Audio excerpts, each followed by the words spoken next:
Kadang kita merasa hidup kita indah, kadang kita merasa hidup kita ada rasa suram ya saudara sekalian.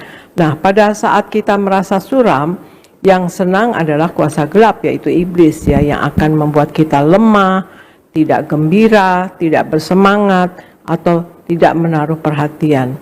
Jadi saudara, apa yang harus kita lakukan untuk atasi tawar hati itu ya saudara sekalian? Pertama adalah berpikir menurut firman Tuhan.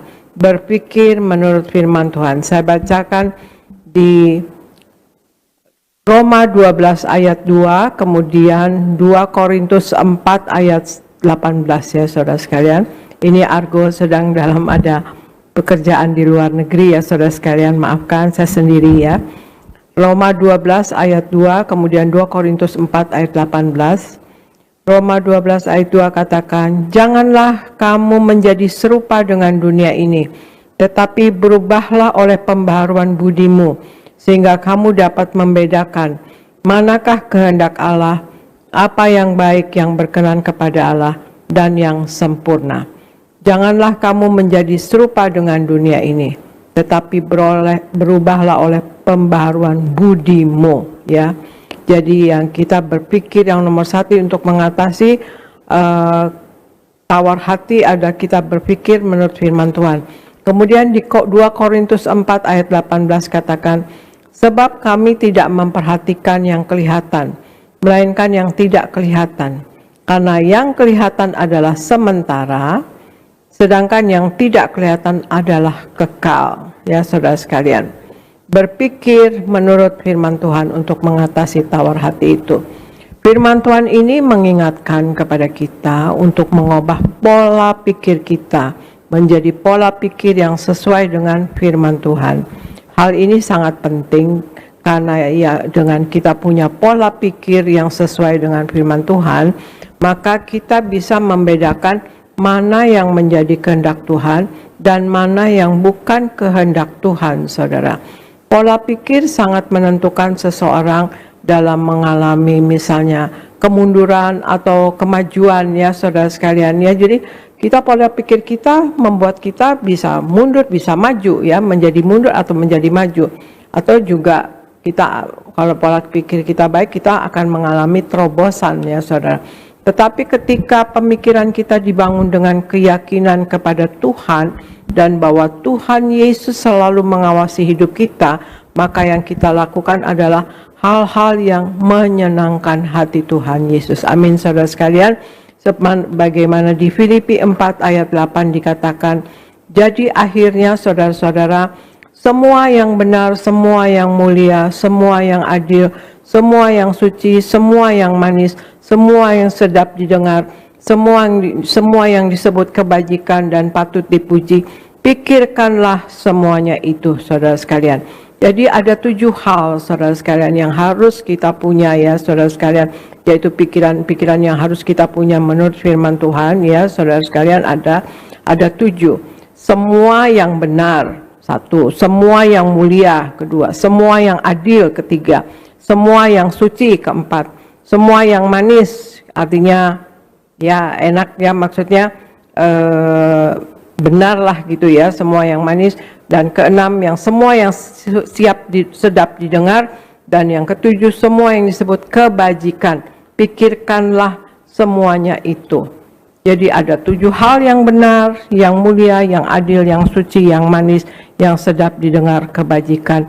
Nah, 7 hal positif inilah yang harus masuk dalam pikiran kita saudara sekalian, agar tindakan kita, kata-kata kita, perkataan kita ya, perilaku kita akan menjadi baik dan benar. Amin saudara. Jadi hal pertama yang harus dilakukan untuk mengatasi tawar hati adalah berpikir menurut firman Tuhan ya saudara sekalian. Kemudian yang kedua, kita harus belajar menerima keadaan dengan senang hati. Nah ini nggak gampang, tapi firman Tuhan menghendaki demikian. Kita belajar ya, belajar menerima keadaan dengan senang hati. Artinya ya kita lihat nanti ayat firman Tuhannya. Ya saya akan bacakan di 2 Korintus 4 ayat 16, kemudian di 1 Tesalonika 5 ayat 18. 2 Korintus 4 ayat 16 katakan, Sebab itu kami tidak tawar hati, tetapi meskipun manusia lahiriah kami semakin merosot, namun manusia batiniah kami dibaharui dari sehari ke sehari, saudara. Jadi kita harus selalu dibaharui dari sehari ke sehari, artinya rohani kita harus selalu naik ya saudara sekalian. Kita kuat bersama Tuhan Yesus ya saudara sekalian. Kita belajar menerima keadaan dengan senang hati, artinya ya menerimalah saudara ya, artinya gitu ya. Kemudian 1 Tesalonika 5 ayat 18, mengucap syukurlah dalam segala hal, sebab itulah yang dikehendaki Allah di dalam Kristus Yesus bagi kamu saudara sekalian. Jadi hal yang kedua untuk mengatasi tawar hati adalah belajar menerima keadaan dengan senang hati. Dalam hidup ini, saat kesukaran atau masalah terjadi, saudara, terkadang sangat sulit kita jalani untuk kita bersabar. Dan apalagi dengan sukacita atau senang hati itu tadi, saudara sekalian. Tidak sedikit kita yang alami masalah akan berkata, sampai kapan saya harus bersabar? Sampai kapan saya harus kuat?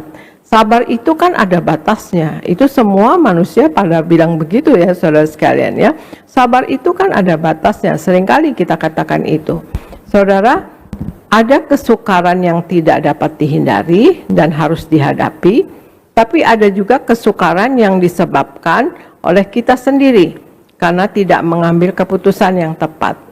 Pertanyaannya sekarang, berkenan dengan nasihat Paulus adalah, bisakah kita bersuka cita ketika persoalan-persoalan hidup datang menghimpit kita?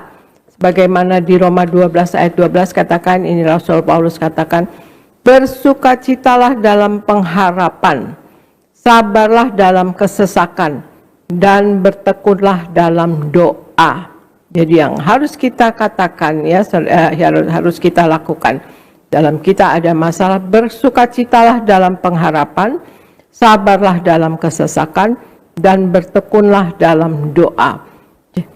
Jadi dengan kata lain, kita harus ikhlas ya saudara sekalian. Ikhlas tidak memaksa kehendak kita, tetapi dengan kita mengikuti kehendak Tuhan atas apapun yang Ia izinkan terjadi dalam hidup kita, saudara sekalian. Saya akan ulangi, kita harus ikhlas saudara sekalian ya, artinya kita berserah ya, terima ya saudara. Ikhlas tidak memaksa kehendak kita, tetapi kita mengikuti kehendak Tuhan atas apapun yang Tuhan Yesus izinkan terjadi dalam hidup kita. Nah, mari kita belajar terus waktu menerima keadaan apapun itu saudara. Baik atau sukar, kita dengan senang hati alias kita berserah kepada Tuhan Yesus dengan penuh pengharapan. Jadi hal yang kedua untuk kita mengatasi tawar hati itu adalah yang kedua, kita belajar menerima keadaan dengan senang hati, dalam arti kata kita berserah ya saudara sekalian, kita terima itu semua, kita ikhlas ya saudara. Karena firman katakan, bersukacitalah dalam pengharapan, bersabarlah dalam kesesakan, dan bertekunlah dalam doa. Kita bersukacita dalam pengharapan ya, jelas ya, kita harus bersukacita, kita bisa menjalani atau hidup-hidup ke depan ini karena ada pengharapan ya saudara sekalian. Nah, hal yang ketiga saudara, untuk kita dapat mengatasi tawar hati adalah selalu siap hidup bagi Kristus untuk memberi buah-buah baik. Selalu siap hidup bagi Kristus untuk memberi buah-buah baik ya. Saya bacakan di Filipi 1 ayat 21 sampai 22 ya saudara. Filipi 1 ayat 21 sampai 22 katakan, karena bagiku hidup adalah Kristus dan mati adalah keuntungan. Tetapi jika aku harus hidup di dunia ini, itu berarti bagiku bekerja memberi buah. Jadi mana yang harus kupilih, aku tidak tahu, yaitu pilihan kita ya. Otomatis kita mau berbuah dong, kita mau bagus dong, amin saudara sekalian. Karena kita selalu mau siap hidup bagi Kristus untuk memberi buah-buah baik ya saudara. Saya ulangi, Filipi 1:21 ayat 22, karena bagiku hidup adalah Kristus dan mati adalah keuntungan. Tapi jika aku harus hidup di dunia ini, itu berarti bagiku bekerja memberi buah.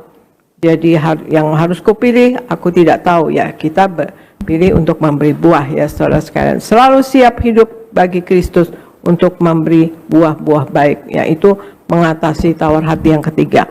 Mengapa kita harus berbuah, saudara? Buah adalah tanda kehidupan baru. Buah bukan hasil usaha kita manusia, tetapi itu adalah karunia atau anugerah Tuhan Yesus melalui pertolongannya lewat Roh Kudus ya saudara sekalian. Sebuah pohon bisa berbuah dan jadi matang karena selalu ada hubungan yang terus-menerus dengan akar pohon tersebut ya saudara. Begitu pula dengan kita, umat yang sudah percaya di dalam Yesus Kristus, itu kita berbuah karena itu hasil hubungan yang terus-menerus hubungan kita dengan Tuhan Yesus Kristus. Amin saudara. Jadi untuk selalu siap hidup bagi Kristus dan hidup berbuah, kita harus selalu hidup dalam doa kepada Tuhan Yesus. Dan kita selalu mau jadi manusia baru. Sebagaimana di 2 Korintus 5 ayat 17 katakan, jadi siapa yang ada di dalam Kristus, ia adalah ciptaan baru. Yang lama sudah berlalu, sesungguhnya yang baru sudah datang. Ya, jadi siapa yang ada di dalam Kristus, ia adalah ciptaan baru. Yang lama sudah berlalu, sesungguhnya yang baru sudah datang. Amin ya saudara.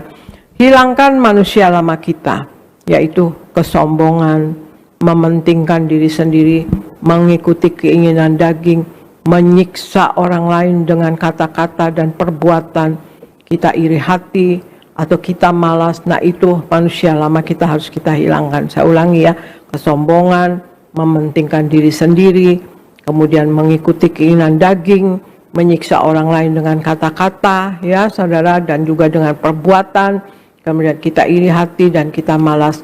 Manusia baru beda ya, berbalik dengan manusia lama. Manusia baru adalah hidup dalam kejujuran, menjaga perkataan, selalu dalam kesetiaan, buang kepahitan, ya kita tidak dalam pertikaian, ya kita buang pertikaian, ya kita singkirkan pertikaian, kita singkirkan juga amarah, sehingga kita dapat hidup untuk memberi buah-buah baik dalam hidup kita. Amin saudara sekalian, sebagaimana di Galatia 5 ayat 22 dikatakan, tetapi buah roh ialah kasih, sukacita, damai sejahtera, kesabaran, kemurahan, kebaikan, kesetiaan saudara sekalian. Nah, hal yang ketiga yang harus kita lakukan untuk mengatasi tawar hati, yaitu kita selalu siap sedia bagi Kristus untuk memberi buah-buah baik ya saudara sekalian. Nah, ada 3 hal pagi hari ini untuk mengatasi tawar hati, yaitu 1, kita berpikir menurut firman Tuhan, memiliki pola pikir yang sesuai dengan firman Tuhan, dan kita akan mengubahkan tindakan dan perilaku kita, membuat kita dapat mengetahui kehendak Tuhan yang akan menuntun kita kepada kemajuan ya, kemajuan dalam di dunia, juga kemajuan dalam rohani ya saudara sekalian. Kemudian kita yang kedua adalah untuk mengatasi tawar hati, belajar menerima keadaan dengan senang hati, ya artinya berserah ya saudara sekalian, ikhlas ya saudara. Kesabaran dan ikhlas membuat kita mampu untuk menghadapi kesukaran hidup. Berserah kepada Tuhan dengan penuh pengharapan saudara akan membuat hati kita sukacita, karena kita bersukacita dalam pengharapan. Kita tahu ya, di dalam Yesus ada pengharapan. Apapun masalah yang kita alami saat ini atau kapan nanti, kita tahu Tuhan Yesus akan selalu menyertai kita, ya, mendampingi kita dan menuntun kita saudara sekalian, dan kita akan bersukacita ya saudara sekalian. Kemudian hal ketiga untuk mengatasi tawar hati adalah selalu siap hidup bagi Kristus untuk memberi buah-buah baik ya. Buah adalah tanda kehidupan baru, anugerah melalui pertolongan Roh Kudus yang dihasilkan dari hubungan yang terus-menerus dengan Tuhan Yesus untuk menjadi manusia baru. Nah itulah saudara sekalian, marilah kita dalam hidup saudara sekalian, hidup sepenuh-penuhnya di dalam Tuhan Yesus, saudara sekalian. Sepenuh-penuhnya juga menjadi pelaku firman, saudara. Ya, mari kita hidup menyenangkan hati Tuhan, jangan mendukakan hati Tuhan, dan mari kita ya selalu baik sama sesama kita. Kita menyenangkan hati sesama kita, saudara sekalian. Dan kita ikuti seluruh kata-kata Tuhan Yesus, maka kita harus baca firman, saudara sekalian. Sekarang udah gampang di handphone, kapanpun kita pergi, di mobil, mau di mana, ya. Kita bisa dapat membaca firman Tuhan, maupun mendengar firman Tuhan, ya. Saudara sekalian, di YouTube banyak itu ayat-ayat firman Tuhan, ya, kita bisa dengarkan, ya, saudara sekalian, ya. Jadi kalau kita nggak mau baca, kita bisa mendengar, karena Tuhan Yesus katakan, siapa yang bahagia adalah orang yang mendengarkan firman Tuhan dan tekun melakukannya, itu akan berbahagia. Itu pasti, saudara sekalian. Karena apa? Hati kita damai, kalau kita pelaku firman, hati kita damai, ya saudara sekalian. Hati kita sukacita, karena dan kita dalam kebenaran, ya. Kita tahu kita dalam kebenaran, kita pasti kita sukacita, karena kerajaan Allah itu tadi dibilang damai sejahtera, sukacita, dan kebenaran. Kerajaan Allah itu, saudara sekalian. Marilah kita mengikuti kata Tuhan Yesus. Juga Tuhan Yesus minta nama kita tercatat dalam buku kitab kehidupan di sorga. Kalau sampai nama kita tidak tercatat dalam buku kitab kehidupan di sorga, kita akan mengalami kematian yang kedua, lautan api, saudara sekalian, ya. Dan kemudian juga Tuhan Yesus katakan, ya, berjuanglah masuk pintu yang sempit itu, karena lebarlah pintu menuju kebinasaan. Kita diminta berjuang untuk masuk surga. Hidup di dunia ini kita berjuang, saudara, menjadi pelaku firman, untuk hidup di dalam kebenaran, untuk kelak kita memperoleh surga. Karena itu sudah disediakan sebetulnya oleh Tuhan Yesus untuk kita, ya saudara. Amin, ya saudara. Tuhan Yesus katakan, barang siapa menang, ya, Tuhan Yesus menghendaki kita berkemenangan. Barang siapa menang, ia akan kududukan bersama-sama dengan aku di atas tahtaku, sebagaimana aku pun telah menang dan duduk bersama dengan Bapa di atas tahtanya. Ya, berarti kita juga dalam hidup di dunia ini harus berkemenangan. Menang atas dosa, menang atas sakit penyakit, menang atas masalah, menang atas kuasa gelap, saudara sekalian. Ada percakapan Tuhan Yesus dengan Petrus. Petrus yang menanyakan kepada Tuhan Yesus, kami sudah mengikut Engkau, apa yang akan kami peroleh? Nah, Tuhan Yesus jawab kepada Petrus, kamu akan memerintah bersama dengan aku, dibalas 100 kali lipat dan hidup kekal. Nah, saudara, bayangkan, jadi kita hidup di dalam Allah, di dalam Yesus Kristus Tuhan, kita dalam berkat Tuhan. Apapun yang kita buat, ya, apapun yang kita buat, asal kita selalu, apapun kita lakukan seolah-olah itu semua kepada Tuhan, untuk Tuhan Yesus, otomatis pekerjaan baik, hal-hal yang baik, kita dibalas 100 kali lipat, saudara sekalian. Itu kata-kata dari Allah kita, Yesus Kristus Tuhan, saudara sekalian. Dan juga Tuhan Yesus menghendaki kita untuk selalu memperingati karya keselamatannya, ya saudara, yang sudah Ia kerjakan. Tuhan Yesus sudah menebus kita di atas kayu salib, menumpahkan darahnya yang mahal untuk kita ampuni dosanya dan diselamatkan, saudara sekalian.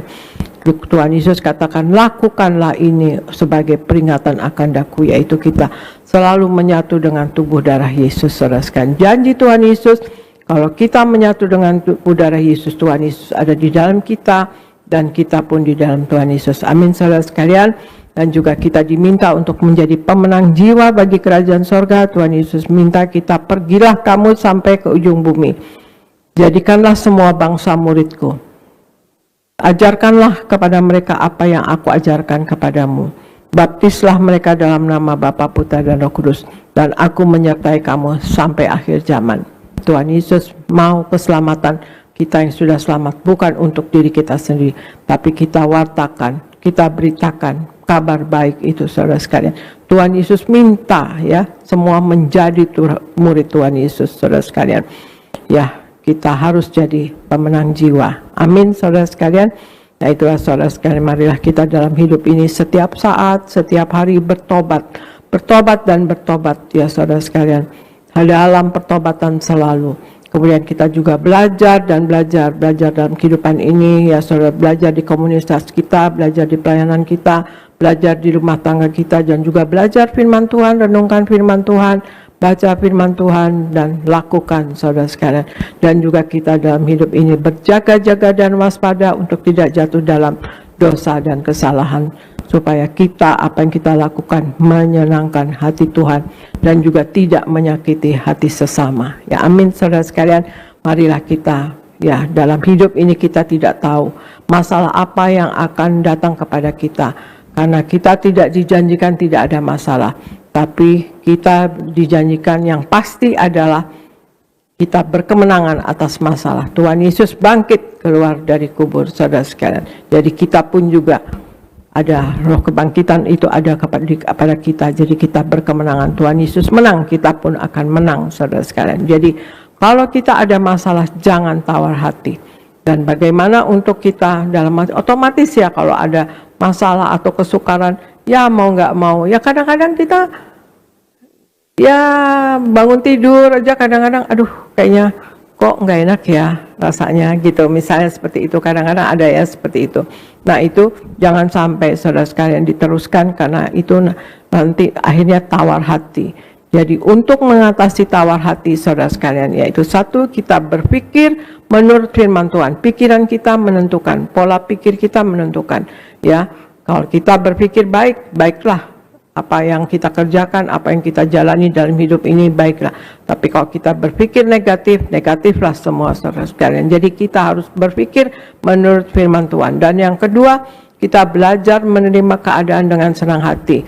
Ya, artinya sukacita, artinya kita berserah, kita ikhlas ya, saudara sekalian. Kita menerima, saudara sekalian ya. Kita menerima karena segala sesuatu, keadaan, kalau keadaan baik ya semuanya senang ya, saudara sekalian. Kita senang, orang lain senang ya. Tapi kalau keadaan yang tidak baik atau keadaan sukar ya, itulah yang harus kita atasi, karena kita diminta untuk mengucap syukur senantiasa dalam segala hal, saudara sekalian.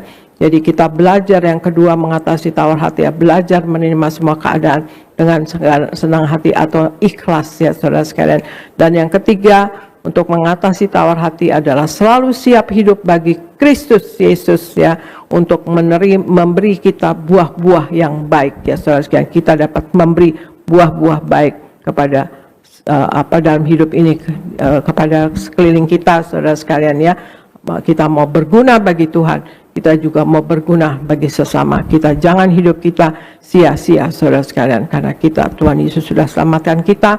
Kita mau harus berguna dan kita mau memuliakan Tuhan Yesus seumur hidup kita. Amin, saudara sekalian. Biarlah kita menjadi Injil yang terbuka bagi sesama, saudara sekalian, yang dapat dibaca ya oleh sesama kita, bahwa inilah kita anak Tuhan Yesus yang hidup untuk Tuhan Yesus dan juga untuk memberikan kabar baik kepada sesama, saudara sekalian. Terima kasih, saudara sekalian. Saya percaya kita semua mau hidup untuk memuliakan Tuhan Yesus. Tuhan Yesus berkati.